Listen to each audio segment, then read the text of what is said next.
ജീവിച്ചിരിക്കുന്ന ദൈവങ്ങളെ പറയുമ്പോഴേ ഈ പിന്നെ വികാരങ്ങൾ വ്രണപ്പെടൂ.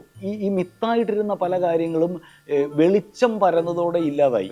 അപ്പൊ ആ അർത്ഥത്തിൽ ഇപ്പോൾ നിലനിൽക്കുന്ന ദൈവങ്ങളല്ലാത്ത ആൾക്കാരെ നമുക്ക് തൽക്കാലം സൂപ്പർ ഹീറോ ആക്കാം. കല്യാണി പ്രിയദർശന്റെ ക്യാരക്ടറിന്റെ മുഖത്ത് എപ്പോഴും ഒരു ദുഃഖഭാവമുണ്ട്. 3 നൂറ്റാണ്ടുകളോളം ജീവിച്ച ഒരു വ്യക്തിയുടെ ഊറിക്കൂടിയ സഞ്ചിതമായിട്ടുള്ള ദുഃഖം അല്ലേ?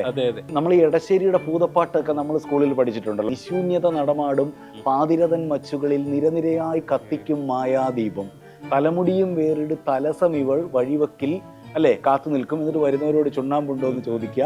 എന്നിട്ട് പിന്നെ ഇവരെ പനവയുടെ മുകളിലേക്ക് കൊണ്ടുപോവുക. പിറ്റേ ദിവസം എന്താ സംഭവിക്കാം?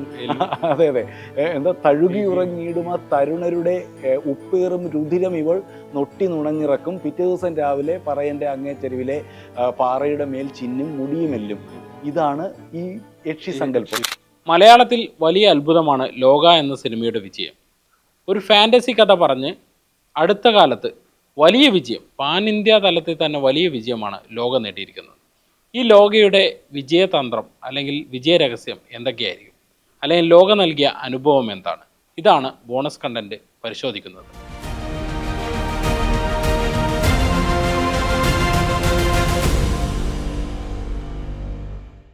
ഈ ലോക നമുക്കൊരു പുതിയ അനുഭവമാണ് എന്ന് പറയാം. അപ്പോൾ ഈ തിയേറ്ററിൽ നിന്ന് കണ്ടപ്പോൾ ഉള്ള ഒരു അനുഭവം എന്താ? അല്ലെങ്കിൽ ലോക എന്തുകൊണ്ട് മലയാളത്തിൽ ഈ ഒരു സ്പെഷ്യലാകും? ഇതിന് നമ്മൾ ഈ OTT ഭയങ്കരമായിട്ട് മലയാളികൾ കാണാൻ തുടങ്ങിയത് കോവിഡിന് ശേഷമാണ്. ഒരു 5 അല്ലെങ്കിൽ 7 കൊല്ലം ആയിട്ടുണ്ടാവും ഇത് വളരെ വ്യാപകമായി ജനകീയമായിട്ട്. അപ്പോൾ അതിനുശേഷമാണ് ഈ സീരീസുകൾ ഇത്ര വ്യാപകമായിട്ട് വരുന്നതും സിനിമ സീരീസുകൾ വരുന്നതും അനിമയൊക്കെ മനുഷ്യർ കണ്ടു തുടങ്ങുന്നത്. അതിനു മുമ്പും ഇതിനെ ഭയങ്കരമായിട്ട് ഓഡിയൻസ് ഉണ്ടായിരുന്നുള്ള വേറെ കാര്യം. എന്നാലും ഇപ്പോൾ ഈ മാർവലൊക്കെ പോലെയുള്ള വലിയ സിനിമാറ്റിക് യൂണിവേഴ്സുകൾ നമ്മൾ കണ്ടുകൊണ്ടിരിക്കുമ്പോൾ ഇന്ത്യൻ സിനിമയിൽ ഇത് എന്തെങ്കിലും സംഭവിക്കുമോ, മലയാള സിനിമയിൽ ഇത് എന്തെങ്കിലും വരുമോ എന്നൊക്കെ നമ്മൾ അത്ഭുതപ്പെട്ടിരുന്നു. ഇന്ത്യൻ സിനിമയിൽ ശ്രമങ്ങളൊക്കെ ഉണ്ടായിട്ടുണ്ടാവും നമ്മുടെ സിനിമയിൽ.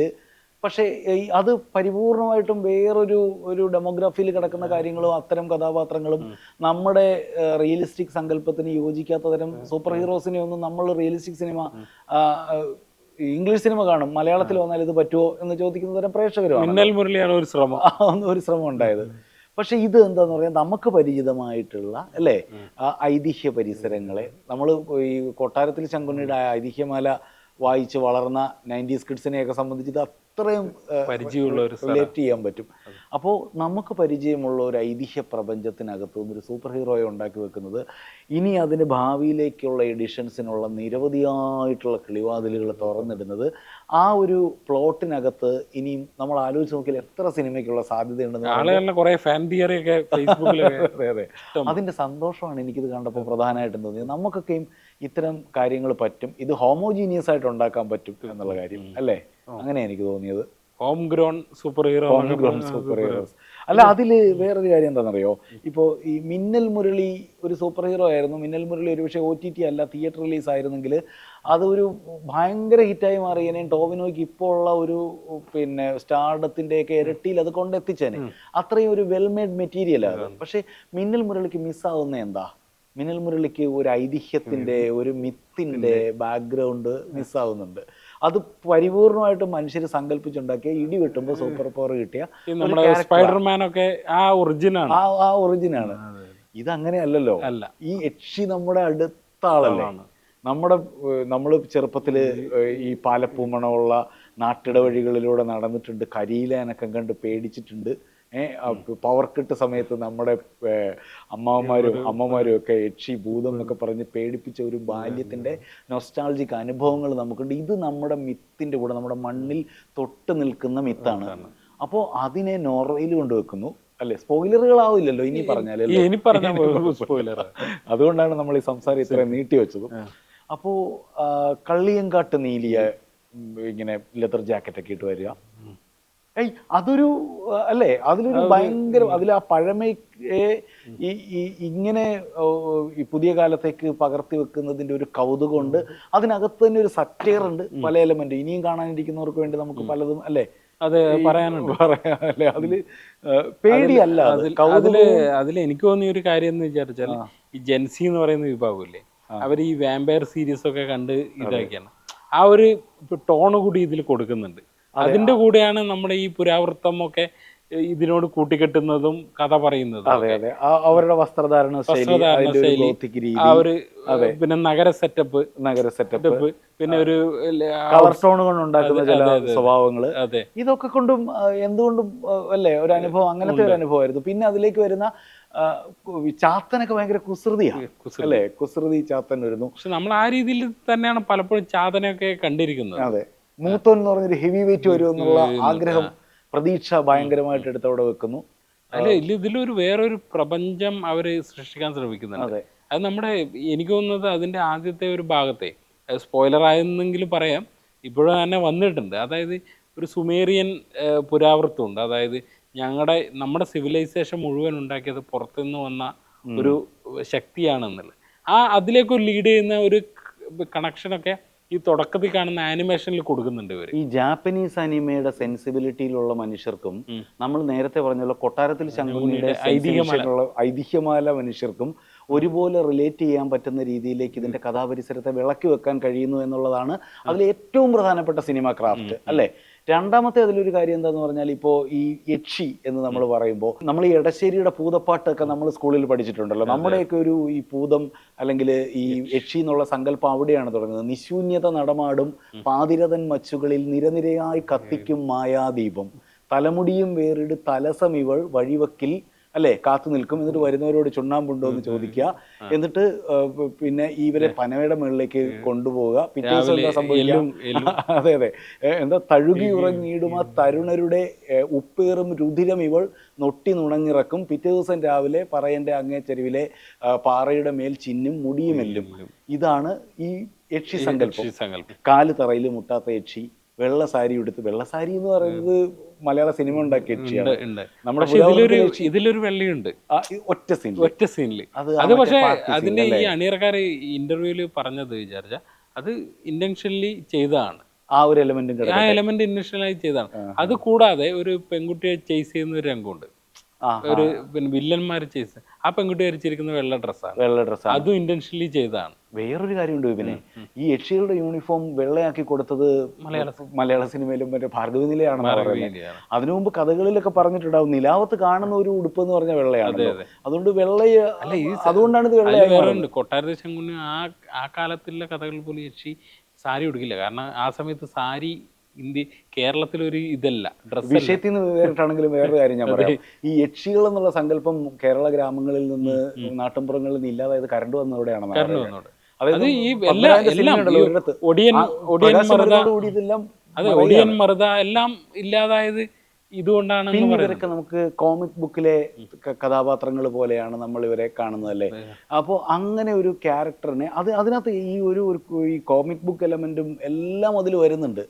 ഇങ്ങോട്ട് പറിച്ചെടുത്തിട്ട് കൊണ്ടുവെക്കാണ് അല്ലെ, ബാംഗ്ലൂർ കൊണ്ടുവെക്കാണ്. ബാംഗ്ലൂർ വരുന്നതിന് മുമ്പ് പിന്നെ ചന്ദ്ര നോർവേയിലായിരുന്നു. നോർവേയിൽ കാലങ്ങളിൽ ജീവിച്ച ഇപ്പൊ നമ്മുടെ സനീഷേട്ടൻ എഴുതിയ ഒരു കാര്യം എനിക്ക് ഭയങ്കരമായിട്ട് ഇഷ്ടപ്പെട്ടായിരുന്നു. അതിലൊരു നിരീക്ഷണം കണ്ടോണ്ടിരുന്നപ്പോൾ എനിക്ക് തോന്നിയില്ല, പിന്നെ നോക്കിയപ്പോൾ ശരിയാണെന്ന് തോന്നി. അതായത് ഈ കല്യാണി പ്രിയദർശന്റെ ക്യാരക്ടറിന്റെ മുഖത്ത് എപ്പോഴും ഒരു ദുഃഖഭാവമുണ്ട്. അത് രസമല്ലേ ഇല്ലേ? അത് എല്ലാവരും നിരീക്ഷിച്ചാണ്. കാരണം 3 നൂറ്റാണ്ടുകളോളം ജീവിച്ച ഒരു വ്യക്തിയുടെ സഞ്ചിതമായിട്ടുള്ള ദുഃഖം അല്ലേ. അതെ അതെ, അവര് ചിരിക്കുന്നത് പോലും 1-2 സന്ദർഭങ്ങൾ. അതെ അതെ, ഈ ഒരു കാര്യം ഈ സിനിമയെ കുറിച്ച് പറയുമ്പോൾ തന്നെ കല്യാണി പ്രിയദർശനെ ഒരു പിന്നെ ഇതുവരെ കണ്ട രീതിയിലല്ല നമ്മൾ ഈ സിനിമയിൽ അവതരിപ്പിക്കുന്നത്. അവര് ആ ഡെപ്തിൽ ചെയ്തിരിക്കുന്നത്. പിന്നെ അടുത്ത ഘട്ടം എന്ന് പറഞ്ഞാൽ ഇതിലൊരു ഫെമിനിസ്റ്റ് ചിന്താഗതിയുണ്ട്. ഇപ്പൊ ഇതിന്റെ ഒരു കോ റൈറ്റർ ആയിട്ടുള്ള ശാന്തി ബി, അവര് പല സന്ദർഭങ്ങളിലും പറഞ്ഞിരിക്കുന്നത്, പിന്നെ പല സന്ദർഭങ്ങളിലും ഇതൊരു ലിബറേഷൻ, ഒരു സ്ത്രീ ലിബറേഷൻ എന്നുള്ള രീതി തന്നെയാണ് ഇത് കൈകാര്യം ചെയ്തതെന്നാണ്. അത് പിന്നെ അതിൽ ഒരു സന്ദർഭം അവർ പറയുന്നത്, ഈ കത്തനാർ എന്ന് പറയുന്നത് യക്ഷിയെ തളക്കാനല്ല, യക്ഷിയോട് സഹായം ചോദിക്കാൻ വരുന്ന ആളാണ് എന്നുള്ള രീതിയിലാണ് അവതരിപ്പിക്കേണ്ടതെന്നൊക്കെ പറഞ്ഞത് പിന്നീട് ഇന്റർവ്യൂവിൽ വന്നിട്ടുണ്ട്. ഐതിഹ്യമാലയില് ശരിക്കും കള്ളിയങ്കാട്ട് നീലിയുടെ മൂർധാവിൽ ഇരുമ്പാണി അടച്ച് തളയ്ക്കുന്ന കഥാപാത്രമാണല്ലോ കത്തനാര്. ഇതിനകത്ത് തിരിച്ചാണ് അല്ലേ, കത്തനാര് സഹായം ചോദിച്ച് ചെല്ലുകയാണ് എന്നാണ് പറയുന്നത്. അങ്ങനെ പിന്നെ വേറൊരു കാര്യമുണ്ട്, യക്ഷി സങ്കല്പം തന്നെ അതിനകത്ത് അടിസ്ഥാനപരമായ ഒരു ഫെമിനിസ്റ്റിക് അല്ലേ ഒരു ഒരു ഒരു ഒരു അർത്ഥപ്രപഞ്ചം അതിനകത്ത് തന്നെയുണ്ട്. അതായത് ഈ മരത്തിന്റെ മുകളിൽ രാത്രിയിൽ കയറിയിരിക്കുന്നവർക്ക് ആരെയാണ് പേടി എന്ന് പറഞ്ഞൊരു അല്ലേ പിന്നെ ഒരു ഇതുണ്ട് അതിൽ. അപ്പോൾ ഈ രാത്രിയിൽ ഇറങ്ങി നടക്കാനും പിന്നെ പരിസരങ്ങളുടെ മേലെയുള്ള സ്വാതന്ത്ര്യം പ്രഖ്യാപിക്കാനും പിന്നെ അങ്ങേയറ്റം പുരുഷ കേന്ദ്രീകൃതമായിരുന്ന ഒരു കാലത്ത് പിന്നെ പാടത്തിൻ്റെ നടുവിലൂടെ വരത്തുപോക്ക് എന്നൊക്കെ പറഞ്ഞിട്ടുള്ള സങ്കല്പം ഉണ്ടാക്കിയത് തന്നെ ഈ അടിച്ചമർത്തി വെച്ചിരുന്ന അല്ല ഈ സഞ്ചാരത്തിനും ലിബറേഷനും ഒക്കെ ഒരു സ്വാതന്ത്ര്യം കൂടെ ആയിരിക്കും ആ കാലത്തിന്റെ അല്ലേ. ഈ പടം ഹിറ്റായതിനു ശേഷം പല വായനകളും ഈ ചാത്തൻ, മൃത, യക്ഷി തുടങ്ങിയ അവർണ സങ്കല്പങ്ങൾ കുറച്ച് പിന്നെ പോപ്പുലറായിട്ട് വരുന്നു എന്നുള്ളതാണ്. സൂപ്പർ ഹീറോ തലത്തിലേക്ക് അവതരിപ്പിക്കാൻ ശ്രമിക്കുന്നു. അതിലൊരു തരത്തിലുള്ള സാമൂഹ്യ പുനഃക്രമീകരണമൊക്കെ ഉണ്ട് എന്നൊക്കെയാണ് വായനകൾ വരുന്നത്. ഇപ്പോൾ ഈ ചാത്തൻ, പാണൻ, പാക്കനാര്, പെരുന്തച്ഛൻ എന്നൊക്കെ പറഞ്ഞിട്ട് പറയിപെറ്റ പന്തിരുകുലം ഒക്കെ തന്നെ എടുത്തു നോക്ക്. അപ്പോൾ അതിൽ പെരുന്തച്ഛനൊക്കെ വന്നിട്ടുണ്ട്, MT ക്ലാസിക് ആക്കി വെച്ചിട്ടുണ്ട്. പക്ഷേ ഇതിനകത്തേക്ക് ഈ ചാത്തൻ എന്നൊക്കെ പറയുന്ന ക്യാരക്ടറുകളെ ഇതിലെ ഓരോ കഥാപാത്രങ്ങളെയും എടുത്ത് ആ മിത്തിൽ നിന്ന് അടർത്തി മാറ്റി സൂപ്പർ ഹീറോ ആക്കി വെച്ചാൽ ഭയങ്കര രസമല്ലേ. അതെ അതെ അതെ. നമ്മുടെ ഈ ലോകത്തിലുള്ള എല്ലാ സൂപ്പർ ഹീറോ പിന്നെ യൂണിവേഴ്സുകൾ പരിശോധിച്ചു. ഇപ്പോൾ പിന്നെ ഈ മാർവൽ തന്നെ തോർ ഉണ്ടാക്കി, പിന്നെ ഓഡിൻ, അങ്ങനെയുള്ള തോറൊക്കെ ഒരു കാലത്ത് ദൈവം, അതെ അതെ, കിഴക്കൻ യൂറോപ്യൻ ദൈവങ്ങളായിരുന്നു. ആ മതങ്ങൾ മരിച്ചുകൊണ്ടാണ് അത് മാത്രമല്ല മാർവലിലെ പല കഥാപാത്രങ്ങളും ഡയറക്റ്റ് ആയിട്ട് നമുക്ക് ഗ്രീക്ക് മിഥോളജി ആളുകളാണ്. ഇപ്പോ ഇതിന്റെ ഇടയിലും വന്ന സമയത്ത് ചെറിയ അധികം ക്ലച്ച് പിടിച്ചില്ലെങ്കിൽ ഒരു സൈഡിൽ നിന്നൊരു കലാപം ഉണ്ടാക്കാനുള്ള ശ്രമം ഉണ്ടായിരുന്നു. ഹിന്ദു ദൈവങ്ങളെ മോശപ്പെടുത്തുകയാണ് ലോകം എന്ന് പറയുന്നത്. ജീവിച്ചിരിക്കുന്ന ദൈവങ്ങളെ പറയുമ്പോഴേ ഈ പിന്നെ വികാരങ്ങൾ വ്രണപ്പെടൂ. അതായത് തോറ് മരിച്ചിട്ട് നൂറ്റാണ്ടുകളായി. ദൈവം ഒരു കാലത്ത് ഒരുപാട് പേര് ആരാധിച്ചിരുന്ന ദൈവമാണല്ലോ. അല്ലെങ്കിൽ ഗ്രീക്ക് മിഥോളജിയിലെ സിയോസിനെയൊക്കെ ഇപ്പൊ ആരാധിക്കുന്ന ആൾക്കാരില്ല. അതുകൊണ്ട് അവരെ എടുത്തിട്ട് നമുക്ക് മാർവലിനകത്ത് അല്ലെങ്കിൽ അതിന്റെ പിന്നെ ഈജിപ്ഷ്യൻ ദൈവങ്ങളെ എടുത്തു വെക്കാം. ഇതിലെ കാര്യം എന്ന് പറഞ്ഞാൽ നമ്മൾ നേരത്തെ പറഞ്ഞതിലേക്ക് തിരിച്ചെത്തും. അതായത് ഈ കേരളത്തിൽ പവർ കട്ട് അല്ല, കരണ്ട് ഗ്രാമങ്ങളിലേക്ക് വൈദ്യുതി ലൈൻ വന്നതോട് കൂടിയിട്ടാണ് രക്ഷസും യക്ഷിയും മറുതയും ഒക്കെ അപ്രത്യക്ഷരായത് എന്ന് പറയുന്നു. അപ്പോൾ ഒരർത്ഥത്തിൽ അല്ല, ഇതിനെയൊക്കെ ആരാധിക്കുന്ന തരം ഗ്രൂപ്പുകളുണ്ടെന്നുള്ളത് മാറ്റി നിർത്താൽ ഈ മിത്തായിട്ടിരുന്ന പല കാര്യങ്ങളും വെളിച്ചം പരന്നതോടെ ഇല്ലാതായി. അപ്പൊ ആ അർത്ഥത്തിൽ ഇപ്പോൾ നിലനിൽക്കുന്ന ദൈവങ്ങളല്ലാത്ത ആൾക്കാരെ നമുക്ക് തൽക്കാലം സൂപ്പർ ഹീറോ ആക്കാം അല്ലേ, ആ രീതിയിൽ ഉപയോഗിക്കാവുന്ന. ഇത് വേറൊരു തരത്തിൽ നോക്കി ഇത് പിന്നെ സാമ്പത്തികമായിട്ട് പോലും വലിയൊരു വിജയമാണ്. 250 കോടിയോളം രൂപ കളക്ട് ചെയ്തു. ഒപ്പം ചിലപ്പോൾ ഇത് ഫീമെയിൽ സെൻട്രിക് ആയിട്ടുള്ള ഒരു പടം ഇന്ത്യൻ സിനിമയിൽ ഇടുന്ന ഏറ്റവും മികച്ച കളക്ഷൻ എന്നുള്ള രീതിയിലൊക്കെയാണ് ഇത് പ്രൊജക്ട്. മലയാളത്തിൽ ഇപ്പൊ ഇതിന് മുമ്പിലുള്ള എമ്പുരാൻ അതും ചെറിയ അതിൽ കൂടി ഒരു സ്ത്രീ ലിബറേഷന്റെ കാര്യം ഉണ്ടല്ലേ. ഒരു സ്ത്രീ ക്യാരക്ടർ വന്നിട്ട് ഈ പിന്നെ സൂപ്പർ ഹീറോകളായിട്ടുള്ള മഹാപുരുഷ ശരീരങ്ങൾ എത്രയോ കാലം അടക്കി വേണം മലയാള സിനിമയെ ഇങ്ങനെ അല്ലേ പുഷ്പം പോലെ ഒരു ഹൈറ്റിലേക്ക് കൊണ്ടുവച്ചിരിക്കുകയാണ് കളക്ഷൻ വൈസ് പോലും. അത്തരത്തിലും ഒരു പോസിറ്റീവ് പ്രോഗ്രസീവ് വശം ലോക കാണിക്കുന്നുണ്ട്. ഒപ്പം അതിന് ഈ ദുൽഖറിനെ പോലുള്ള ഒരു പ്രൊഡ്യൂസർ ഉണ്ടല്ലോ, അയാളുടെ ഒരു സൗത്ത് ഇന്ത്യൻ പ്രോമിനൻസ് ഒക്കെ ഇതിൻ്റെ വലിയ ഘടകമാണ് മാർക്കറ്റിങ്ങിലൊക്കെ. അതുകൊണ്ട് തന്നെ ഇത് ഒരു വലിയ വിജയമാകും. പിന്നെ ഇതിൻ്റെ പ്രപഞ്ചം തുടരുക എന്നുള്ളതാണ്. അത് തുടരുമ്പോൾ നമുക്ക് കൂടുതൽ കഥാപാത്രങ്ങളും കൂടുതൽ ആഴത്തിലുള്ള കഥകളും കിട്ടും. ഈ പിന്നെ ഇതിൻ്റെ സംവിധായകൻ ഡൊമിനിക് അരുൺ അടുത്ത് ഒരു ഇൻ്റർവ്യൂവിൽ പറഞ്ഞത് ഇതിൽ കൂടുതൽ റൈറ്റേഴ്സും കൂടുതൽ സംവിധായകരൊക്കെ ഇതിലേക്ക് വരണം എന്നാണ്. അങ്ങനെ ഒരു ഇന്റർവ്യൂവിൽ പറയണ്ടായി. കുറച്ചുകൂടെ എക്സ്പാൻഡ് ആകും. അല്ല, ഇത്തിരി കൂടി കടന്നു വെറുതെ ഒന്ന് ആലോചിച്ച് നോക്കിയാൽ കുറേ കാലം കൂടി കഴിഞ്ഞിട്ടേ ഇപ്പൊ ക്യാപ്റ്റൻ അമേരിക്കയുടെ കൂടെയൊക്കെ നമ്മുടെ ചാത്തൻ വരികയാണ് അല്ലേ. ഇല്ല, അത് അവര് സമ്മതിക്കുമോ എന്നുള്ള നമുക്ക് അറിയില്ല. ഇതെല്ലാം ഒരു ഫാന്റസി ലൈനിലാണ് പറയുന്നത്. പിന്നെ ഒരു കാര്യം കൂടി പറയാനുള്ളത്, ഫേസ്ബുക്കിൽ ചിലർക്ക് ഇത് അത്ര രസിച്ചിട്ടില്ല എന്നുള്ളത്. ഫേസ്ബുക്കിൽ സോഷ്യൽ മീഡിയയിൽ ഒരു ടോക്ക് ഉണ്ട്. കാലത്തിന്റെ പ്രശ്നവും സെൻസിബിലിറ്റിയുടെ പ്രശ്നമാണ്. അത് 1-2 പേരൊക്കെ എഴുതിയത് ഞാൻ കണ്ടായിരുന്നു. വളരെ പ്രശസ്തരായിട്ടുള്ള ബഹുമാനിതരായ മനുഷ്യരൊക്കെ തന്നെയാണ് എഴുതിയിരിക്കുന്നത്. അവർ പറയുന്നത് എന്താ, ഈ ബ്ലഡ് ബാഗിൽ നിന്ന് ഓപ്പോസിറ്റീവ് രക്തം തെരഞ്ഞെടുത്ത് കുടിക്കുന്ന യക്ഷിയോ അതെങ്ങനെ ശരിയാകും? അപ്പോൾ നേരത്തെ പറഞ്ഞ ഈ കഴുത്തില് ദ്രംഷ്ടകൾ ആഴ്ത്തുന്ന യക്ഷി മാത്രമേ ശരിയാവൂ? ശരിയാവും. അതൊരു കാലത്ത് അതിനെ ഡീകൺസ്ട്രക്ട് ചെയ്തിട്ട് ഈ ബ്ലഡ് ബാഗ് എന്നൊക്കെ വെക്കുന്നിടത്ത് ശരിക്കും വരുന്നത് ഒരു ഭയമല്ലല്ലോ, അതിനകത്തൊരു ഹ്യൂമർ വർക്ക് ചെയ്യുന്നില്ലേ അല്ലേ, ഒരു സറ്റയർ അതിനകത്ത് വർക്ക് ചെയ്യുന്നില്ലേ. മറ്റൊരു പ്രമുഖനായ എഴുത്തുകാരൻ എഴുതി കണ്ടു, ഞാൻ പേടിച്ചില്ല എന്ന്. ആരും പേടിച്ചില്ല, പേടിക്കാൻ വേണ്ടി ഉണ്ടാക്കിയതല്ലോ ഇത്. സൂപ്പർ ഹീറോകളുടെ കഥയല്ലേ, ഹൊറർ സിനിമയല്ലല്ലോ. എത്ര ശ്രമിച്ചിട്ടും എനിക്ക് പേടി വന്നില്ല. ബേസിക്കായിട്ട് ഈ സിനിമ കൺവേ ചെയ്യുന്ന ഒരു ആസ്വാദന പരിസരത്ത് നിന്നല്ലാതെ ഈ സിനിമ കണ്ട, പിന്നെ ഓരോ ആസ്വാദനത്തിനും ഓരോ ബോധത്തിൽ നിന്നിട്ടാണ് മനുഷ്യർ സംസാരിക്കുക. നമ്മുടെ ഒരു ആർജിത ബോധമാണ് നമ്മുടെ കാഴ്ച, നമ്മുടെ വായന ഒക്കെ തന്നെ. ഇതാണ് ശരി അതാണ് ശരി എന്നൊന്നും പറ, അതും ശരിയാണ്, അവരുടെ വായനയിൽ അത് അവരുടെ ഒരു ആസ്വാദന രീതി. പക്ഷെ വിധിക്കുകയാണ്, ഇത് കൊള്ളത്തില്ല, പരമബോധം അങ്ങനെ പറയാൻ പറ്റില്ല, സമ്മതിച്ചു കൊടുക്കില്ല എന്നല്ല. അപ്പോൾ ഇതാണ് ലോകയുടെ വിജയത്തിന്റെ ഒരു ഘടകങ്ങൾ സംസാരിക്കുന്നത്. അത് റൂട്ടഡായി പറയുന്ന അതിൻ്റെ മിത്ത് തന്നെയാണ് അതിൻ്റെ ഒരു വിജയഘടകം എന്ന് പറയുന്നത്. മലയാള സിനിമയുടെ ഭാവിയിലേക്കുള്ള വലിയൊരു വാതിൽ തുറന്നിടുകയാണ് ലോക എന്ന യൂണിവേഴ്സ്. അത് ഇനി കാത്തിരുന്ന് കാണാം.